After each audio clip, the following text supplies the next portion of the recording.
내 딸을 죽인 놈이 무죄라고? 이게 법이냐? 힘없는 아버지의 하소연이 입에서 아주 힘없이 나왔습니다. 하지만 피고인석의 정우혁은 비웃음을 띤 채 여유롭게 법정을 나서고 있었습니다. 그리고 그 뒤편에서 검사복을 입은 김영철은 주머니 속 5억이 든 봉투를 만지작거리며 차가운 미소를 지었습니다. 돈으로 정의를 팔아넘긴 순간 그는 아직 몰랐습니다. 자신이 파고 있는 것이 남의 무덤이 아니라 바로 자신의 무덤이라는 것을. 우리 서영이는 술 한 방울도 못한다고 했잖아요. 왜 아무도 믿어주지 않는 거예요? 판결은 무죄입니다. 증거불충분으로 인한 무죄, 이해 있으십니까? 아저씨, 죄송하다는 말은 이제 그만하고 싶네요. 법이 저를 무죄라고 했잖아요. 바로 그 순간 피해자 아버지의 주먹이 공중에서 멈췄습니다. 하지만 정말 끔찍한 건 이제부터였습니다. 돈으로 정의를 팔아넘긴 검사 김영철. 그는 아직 몰랐습니다. 자신이 무덤을 파고 있다는 것을, 그리고 그 무덤 속에서 진실이 되살아나고 있다는 것을. 저는 서울중앙지검에서 15년째 근무하고 있는 김영철 검사입니다. 아니, 근무하고 있었다고 해야겠군요. 올해 47 검찰 내에서는 촉망받는 엘리트 코스를 밟아온 인물이죠. 하지만 오늘 제가 들려드릴 이야기는 제 인생을 완전히 뒤바꾸어 놓은, 그리고 제가 얼마나 추악한 인간이었는지를 적나라하게 보여주는 참회록입니다. 아마 이 이야기를 듣고 나시면 여러분은 저를 인간이라고 부르기조차 망설이실 겁니다. 검찰에서 제 별명은 승류랑이었습니다. 무려 98. 7%의 승소율을 자랑했죠. 동료들은 저를 부러워했고 상급자들은 저를 신뢰했으며 언론에서는 정의의 화신이라고 치켜세웠습니다. 하지만 사람들이 모르는 것이 있었습니다.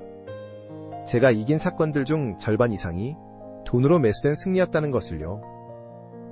저는 겉으로는 정의를 외치면서도 뒤로는 정의를 경매에 내놓는 이중적인 인간이었습니다. 기업 회장들의 뒷돈, 정치인들의 청탁, 재벌 2세들의 범죄 무마, 제 책상 서랍에는 법전보다 현금 다발이 더 많이 쌓여 있었습니다. 한 건당 최소 3억에서 최대 10억까지. 사건의 심각성과 피고인의 재력에 따라 가격이 달라졌죠. 저는 정의를 돈으로 거래하는 법복을 입은 브로커였습니다. 그리고 그 더러운 돈으로 강남에 고급 아파트를 사고 외제차를 몰고 아내와 아이들에게는 성공한 검사의 모습만 보여줬습니다. 제가 이런 일을 시작하게 된 건 사법고시 합격한 지 3년째 되던 해였습니다. 당시 저는 정말 정의롭고 청렴한 검사가 되고 싶었습니다. 하지만 현실은 달랐죠. 월급으로는 아이 하나 키우기도 빠듯했고 동기들은 모두 돈 되는 일에만 매달렸습니다. 그러던 중 첫 번째 뒷돈이 들어왔습니다. 대기업 회장의 아들이 저지른 성폭행 사건 1억이었습니다. 그때 저는 이런 생각을 했죠. 딱 한 번만 아이 교육비만 마련하고 다시는 이런 일 안 하자. 하지만 첫 번째 타락은 끝없는 나락의 시작이었습니다. 10년이 흐르는 동안 저는 완전히 다른 사람이 되어 있었습니다. 양심이라는 것은 이미 어디론가 사라진 지 오래였고 오직 돈과 출세만이 제 삶의 전부였습니다. 피해자들의 눈물도 유족들의 절규도 저에게는 그저 소음일 뿐이었죠. 저는 법정에서 거짓 증거를 당당하게 제시했고 무고한 사람들을 감옥에 보냈으며 진짜 범죄자들은 자유의 몸으로 풀어줬습니다. 그 중에서도 가장 치명적인 실수는 올해 3월에 맡게 된 정우혁 사건이었습니다. 대형 건설회사 태양건설회장의 외아들인 그는 만취 상태로 운전하다가 한 여대생을 치어 죽였습니다. 피해자는 박서영, 이화여대 법학과 3학년이었고 장래희망의 검사였던 22살의 순수한 아이였습니다. 그 아이는 꿈이 있었습니다. 저 같은 검사가 되어서 약자를 위해 싸우겠다는 순수한 꿈을요. 사건이 일어난 건 3월 15일 밤 11시경이었습니다.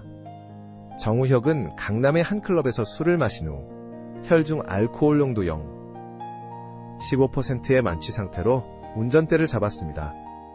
그리고 홍대 앞 횡단보도에서 신호를 기다리고 있던 박서영을 시속 80km로 들이받았습니다. 현장은 참혹했습니다. 그 순수했던 아이는 그 자리에서 즉사했죠. 정우혁의 아버지가 제게 찾아온 건 사건 발생 3일 후였습니다. 태양건설 정재호 회장. 그는 제 사무실에 들어오자마자 서슴없이 현금 5억을 테이블 위에 올려놓았습니다.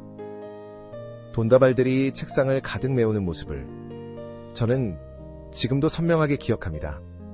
검사님, 제발 내 아들을 좀 도와주십시오. 이 돈은 첫 번째 사례금이고 무죄가 나오면 5억을 더 드리겠습니다. 저는 평소처럼 그 돈을 받았습니다. 하지만 이번에는 달랐습니다. 피해자 아버지 이효민 씨가 너무도 끈질기게 진실을 파헤치려 했던 것입니다. 그는 퇴직한 고등학교 교사였고 딸 하나가 전부인 평범한 아버지였습니다. 검사님, 우리 서영이는 정말 좋은 아이였어요. 어려서부터 법으로 사회를 바꾸고 싶다고, 검사가 되어서 약한 사람들을 지키겠다고 그러던 아이예요. 제발 진실을 밝혀주세요. 이효민 씨는 매일같이 검찰청을 찾아와 호소했습니다. 그의 손에는 딸이 남긴 일기장과 편지들이 들려 있었습니다. 그 일기장을 보여주며 서영이가 얼마나 정의로운 검사가 되고 싶어 했는지 눈물을 흘리며 말했죠. 그 편지 속에는 정의로운 검사가 되어서 사회의 부조리를 척결하겠다는 박서영의 순수한 다짐들이 빼곡히 적혀 있었습니다. 아빠, 저는 꼭 검사가 될 거예요. 그래서 돈 많은 사람들만 편드는 게 아니라 진짜 억울한 사람들을 도와주는 검사가 될게요. 김영철 검사님처럼 정의로운 검사 말이에요. 그 편지를 읽는 순간 저는 묘한 기분을 느꼈습니다. 그 아이가 저를 롤모델로 삼았다니. 하지만 그 감정은 오래가지 않았습니다. 제 주머니 속 5억이라는 현실이 그런 감상을 금세 지워버렸거든요. 하지만 저는 그 모든 것을 무시했습니다. 돈이 더 중요했으니까요. 증거를 조작했고 목격자들을 매수했으며 CCTV 영상까지 편집해서 법정에 제출했습니다. 정우혁의 혈중 알코올 농도 기록을 조작해서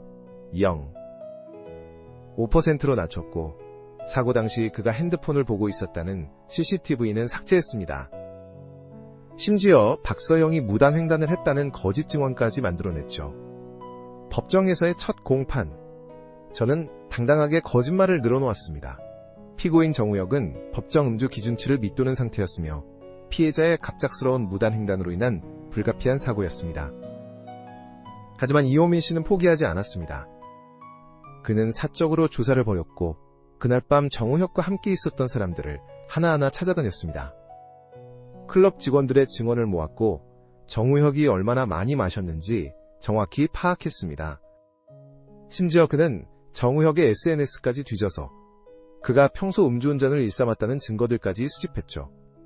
검사님, 이 아이가 우리 서영이를 죽이기 전에도 음주운전을 수십 번 했어요. 여기 증거가 다 있습니다. 어떻게 이런 놈이 무죄가 될 수 있어요? 하지만 저는 그 모든 증거들을 묵살했습니다. 오히려 이효민 씨를 법정 모독죄로 고발하겠다고 협박까지 했죠. 그 순간 그 아버지의 절망스러운 표정을 저는 평생 잊을 수 없을 겁니다. 사건은 제가 원하는 대로 흘러갔고 점 1심에서 정우혁은 무죄 판결을 받았습니다. 판사마저 매수했으니까요. 2심과 3심도 마찬가지였습니다. 대법원까지 올라간 사건에서 정우혁은 최종적으로 무죄를 선고받았습니다. 그날 법정에서 이효민 씨가 무너져 내리며 절규하는 모습을 보면서도 저는 아무런 감정을 느끼지 못했습니다. 제 머릿속에는 오직 10억이라는 숫자만 맴돌고 있었죠. 정우혁의 아버지가 약속대로 나머지 5억까지 전달해 주었거든요. 이게 법이냐? 내 딸을 죽인 놈이 법정에서 웃으며 나가는 게 정이냐? 이 썩어빠진 세상에서 돈 없는 사람은 죽어도 억울함도 못 푸는 거냐? 그 절규가 법정을 뒤흔들었지만 저는 그저 업무용 미소만 지을 뿐이었습니다. 오히려 속으로는 시끄럽다고 생각했죠. 그날 밤 저는 동료들과 함께 고급 일식집에서 회식을 했습니다. 또 하나 이성공적인 사건을 마무리했다며 건배를 올렸죠. 하지만 그날 밤 제 인생을 완전히 바꿔버릴 전화 한 통이 왔습니다. 시간은 새벽 2시. 술에 취해 집에 돌아온 저에게 걸려온 전화였습니다. 김영철 검사님이시죠? 저는 OTBC 탐사보도팀 유정화 기자입니다. 순간 머리가 확 깼습니다. 심장이 덜컥 내려앉았죠. 탐사보도팀이라니. 혹시 제가 받은 뒷돈이 발각된 걸까요? 아니면 정우혁 사건의 조작이 들통난 걸까요? 무슨 일로 이런 밤늦은 시간에? 내일 오전 10시에 만날 수 있을까요? 정우혁 사건에 대해 몇 가지 여쭤볼 것이 있습니다.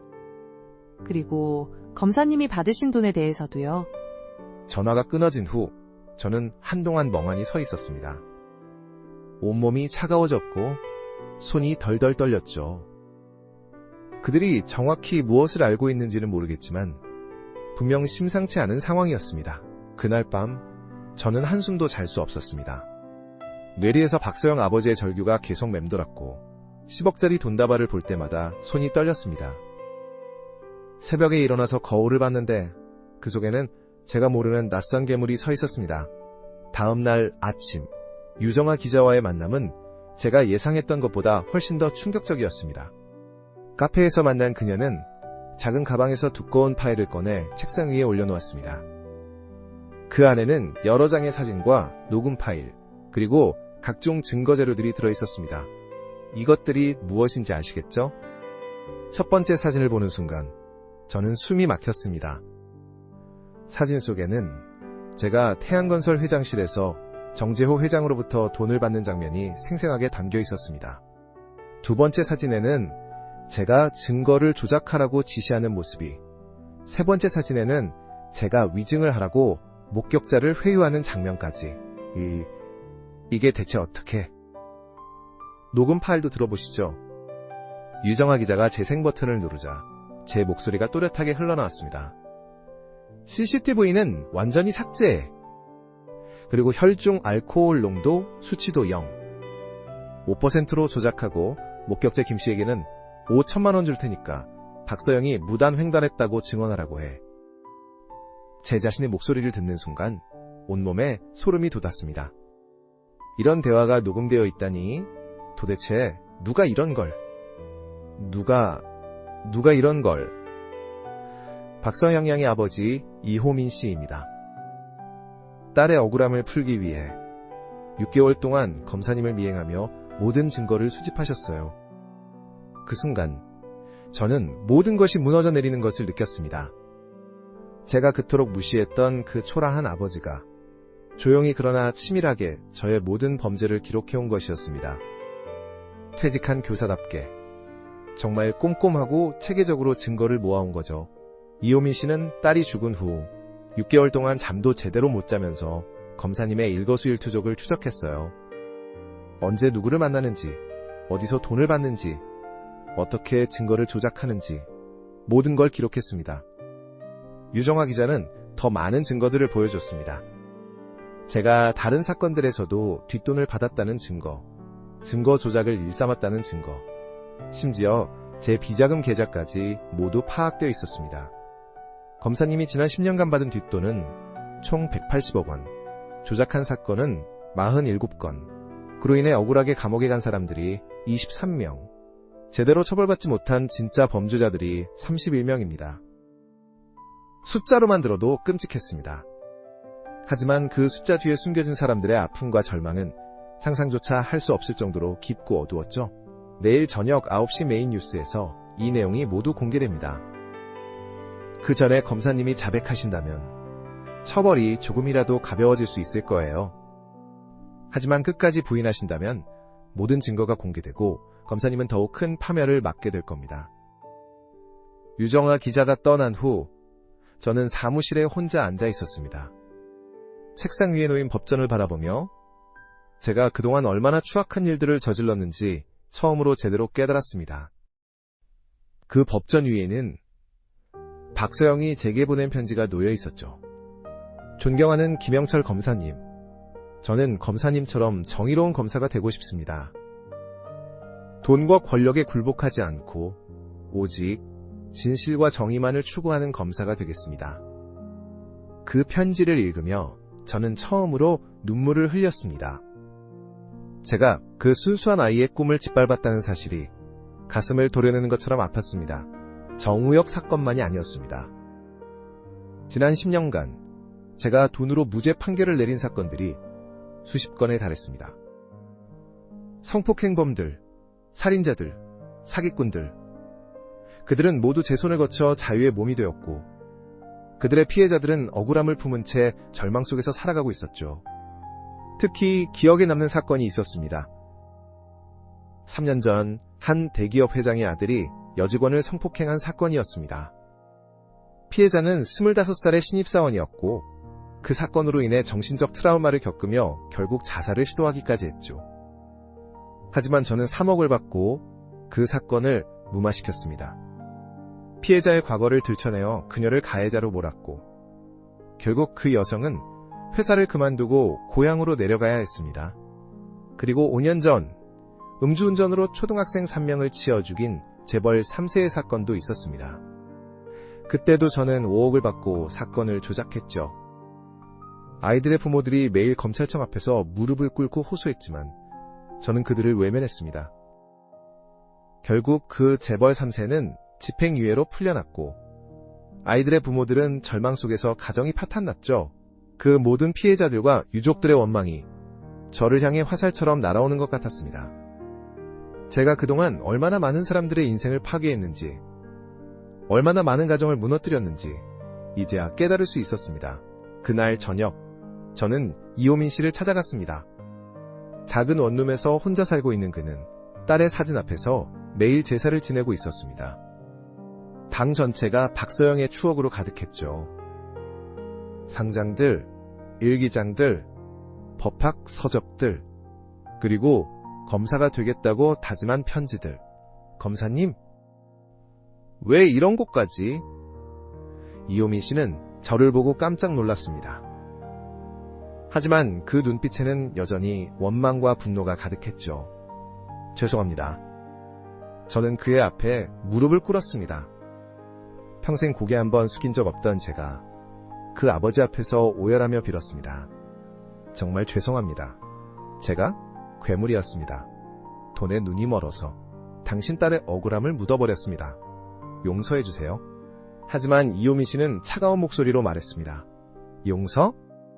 내 딸을 죽인 놈이 활개치며 돌아다니는데 무슨 용서를 바라세요? 모든 걸 다 말하겠습니다. 제가 어떻게 증거를 조작했는지, 누구에게서 얼마를 받았는지, 다른 사건들까지 포함해서 모든 걸. 그러니 제발. 이호민 씨는 저를 바라보며 조용히 말했습니다. 이제라도 진실을 말해주실 건가요? 내 딸이, 그리고 다른 피해자들이 억울하게 죽어간 진실을요? 네, 모든 걸 다 털어놓겠습니다. 저 때문에 고통받은 모든 사람들에게 진실을 알려드리겠습니다. 그날 밤, 저는 이호민 씨와 함께 밤을 새웠습니다. 그는 저에게 딸 서영이의 이야기를 들려줬습니다. 어려서부터 정의감이 강했던 아이, 불의를 보면 참지 못하던 아이, 그리고 저 같은 검사가 되어서 세상을 바꾸고 싶어 했던 순수한 아이의 이야기를요. 서영이는 중학교 때부터 법학 서적을 읽기 시작했어요. 그리고 고등학교 때는 모의재판 동아리 회장을 하면서 항상 약자의 편에서 변론을 했죠. 대학에 가서도 마찬가지였어요. 법학과에서 1등을 하면서도 봉사활동을 빼먹은 적이 없었거든요. 이호민 씨의 목소리는 떨리고 있었습니다. 딸을 이야기할 때마다 그의 눈에서는 눈물이 흘러내렸죠. 그 아이가 가장 존경한 사람이 검사님이었어요. 김영철 검사는 정말 정의로운 사람이라고, 언젠가 꼭 만나 뵙고 싶다고 그랬었는데 그 말을 듣는 순간 저는 가슴이 찢어지는 것 같았습니다. 그 순수한 아이가 존경했던 사람이 바로 그 아이를 죽음으로 몰고 간 장본인이었다니. 죄송합니다. 정말 죄송합니다. 저는 계속 사과했지만 그 어떤 말로도 제가 저지른 죄를 갚을 수는 없었습니다. 다음 날 저는 기자회견을 열었습니다. 전국의 모든 언론이 몰려든 그 자리에서 저는 제 모든 범죄를 고백했습니다. 떨리는 목소리로, 하지만 또렷하게 모든 진실을 털어놨죠. 저는 지난 10년간 총 47건의 사건에서 뒷돈을 받고 판결을 조작했습니다. 그 총액은 약 180억 원에 달합니다.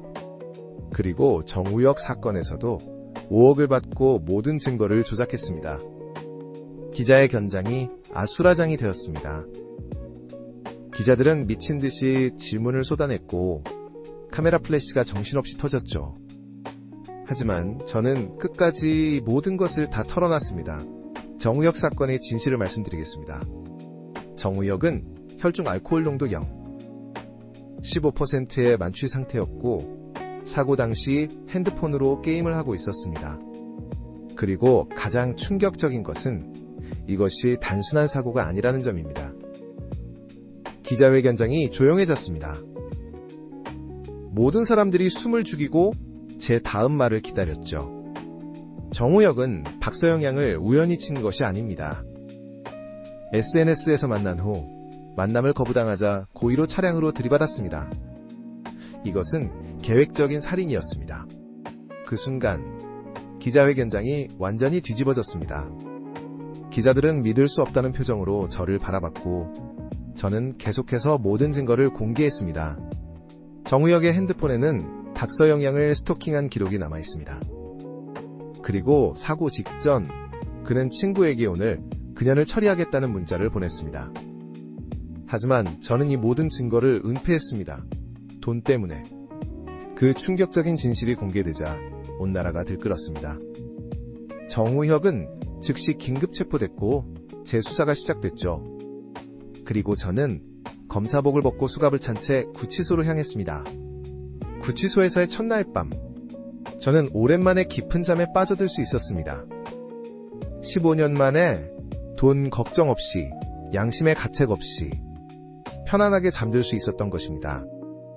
감옥이 이렇게 평화로운 곳인 줄 몰랐죠.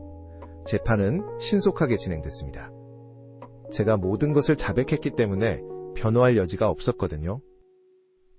뇌물수수, 증거인멸, 위증교사, 직권남용, 모든 죄목에서 유죄가 인정됐습니다. 피고인 김영철에게 징역 15년을 선고한다. 판결을 듣는 순간 저는 오히려 후련했습니다. 드디어 제가 받아야 할 처벌을 받게 된 거죠. 법정에는 이호민 씨도 와 있었습니다. 그는 저를 바라보며 조용히 고개를 끄덕였어요. 정우혁의 재판도 다시 열렸습니다. 모든 진실이 밝혀진 후 그는 1심에서 무기징역을 선고받았습니다. 계획적 살인, 증거인멸, 위증, 모든 죄목이 인정된 거죠. 그의 아버지 정재호 회장도 뇌물공여죄로 실형을 받았습니다. 교도소에서 복역하는 동안 저는 많은 것을 배웠습니다. 다른 수감자들 중에는 제 때문에 억울하게 감옥에 온 사람들도 있었거든요. 처음에는 저를 원망하고 미워했지만 시간이 지나면서 조금씩 이해해주기 시작했습니다. 김 검사, 당신도 결국 피해자였을지도 모르겠네요.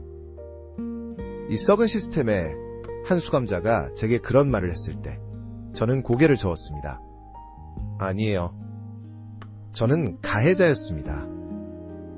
시스템을 탓할 수는 없어요. 제가 선택한 거니까요. 이호민 씨는 제가 수감된 후에도 매달 한 번씩 면회를 오셨습니다. 그리고 매번 같은 말씀을 하셨죠. 검사님, 늦었지만 용기를 내주셔서 고맙습니다. 우리 서영이도 하늘에서 기뻐할 거예요. 진실이 밝혀진 것만으로도 서영이 영원히 편히 쉴 수 있을 것 같아요. 그 말을 들을 때마다 저는 뜨거운 눈물을 흘렸습니다. 제가 그동안 얼마나 잘못 살아왔는지, 진정한 정의가 무엇인지 이제야 깨달을 수 있었습니다. 교도소에서 저는 법학서적을 다시 읽기 시작했습니다. 20년 전 사법고시를 준비하던 그때처럼 순수한 마음으로 법을 공부했죠. 그리고 박서영이 남긴 논문들도 읽어봤습니다. 그 아이가 얼마나 뛰어난 법학도였는지, 얼마나 정의로운 꿈을 품고 있었는지 알 수 있었어요. 법은 약자를 위해 존재해야 한다. 이것이 박서영이 가장 자주 썼던 말이었습니다. 그리고 그것이야말로 제가 평생 잊고 살았던 법의 진정한 의미였죠. 3년의 수감 생활을 마치고 출소한 후 저는 이호민 씨와 함께 박서영 정의재단을 설립했습니다. 부패한 권력자들을 고발하고 억울한 피해자들을 돕는 일을 시작한 것입니다. 제가 가진 모든 재산을 털어서 재단에 기금으로 내놨죠. 재단의 첫 번째 사업은 제가 조작했던 47건의 사건을 재조사하는 것이었습니다. 억울하게 감옥에 간 사람들의 명예를 회복시키고 제대로 처벌받지 못한 진짜 범죄자들을 다시 법정에 세우는 일이었죠. 그 과정에서 제가 얼마나 많은 사람들의 인생을 파괴했는지 다시 한번 깨달았습니다. 성폭행 피해자로 오히려 가해자가 된 여성, 뺑소니 사고로 아들을 잃고도 가해자를 처벌하지 못한 어머니, 사기 사건으로 전 재산을 잃고도 배상받지 못한 가족들. 저는 그들 한 사람 한 사람을 찾아가 사죄했습니다.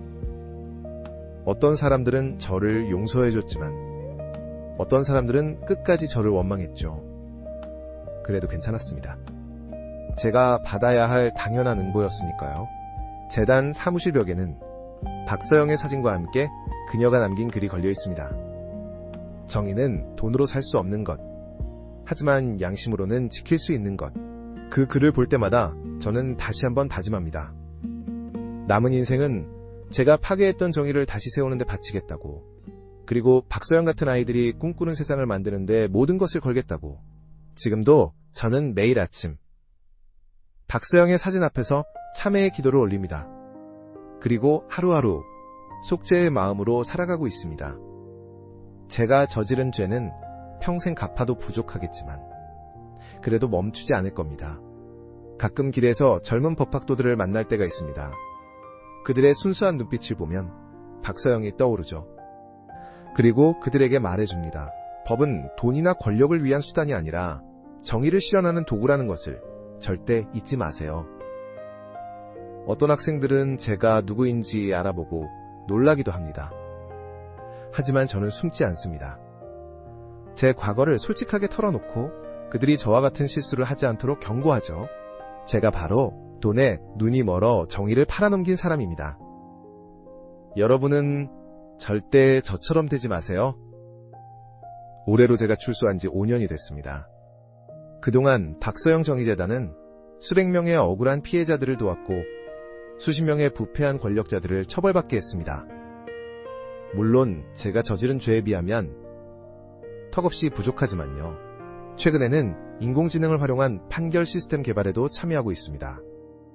인간의 감정이나 이해관계에 휘둘리지 않는 오직 법과 증거에만 기반한 공정한 판결 시스템을 만드는 일이죠.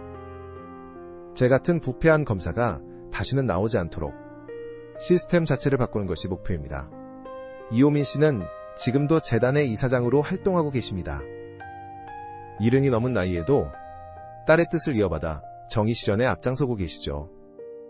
그분을 볼 때마다 저는 경외심을 느낍니다.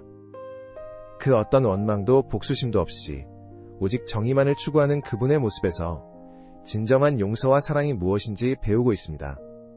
검사님, 과거를 후회하는 것도 중요하지만 미래를 위해 행동하는 것이 더 중요해요. 우리 서영이가 꿈꾸던 세상을 만들어 봅시다. 그분의 그런 말씀을 들을 때마다 저는 새로운 힘을 얻습니다. 비록 제가 저지른 죄는 용서받을 수 없지만 그래도 남은 인생이라도 의미 있게 살 수 있다는 희망을 품게 되죠.